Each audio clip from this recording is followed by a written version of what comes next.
Late in 1911, the American Midwest was falling asleep under a new kind of fear. Along lonely rail lines and in quiet farm towns, families locked their doors, blew out the lamps, and went to bed with no idea that someone might already be watching from the dark. Let's try again.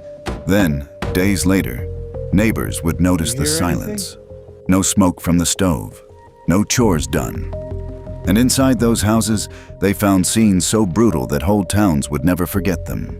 Audio, distant train whistle, low wind. Visual, empty tracks at night, dark farmhouse windows. The killer did not carry his own weapon. He took the family's axe, usually from the yard or woodpile, and used that in the middle of the night while everyone slept. Then he left behind a pattern that felt almost ritual.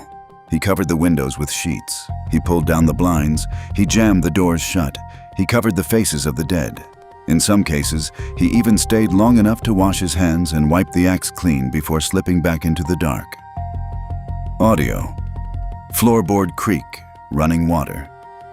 Visual, sheet over a window, axe by a wash basin. What made him almost impossible to catch was how he moved. Investigators believe this phantom used the railroad like a highway. He could step off a train on a Sunday night, walk to a house just yards from the tracks, kill, and then disappear on a freight train before sunrise. In 1912, police in different states barely shared records, and fingerprint systems were still limited and unconnected. That meant authorities were chasing separate horrors, not one roaming killer. Cases tied to this pattern appeared in Colorado, Illinois, Kansas, and Iowa, leaving a trail of dead families and terrified towns behind him. Audio, train wheels clacking louder. Visual, map tracing rail lines across the Midwest.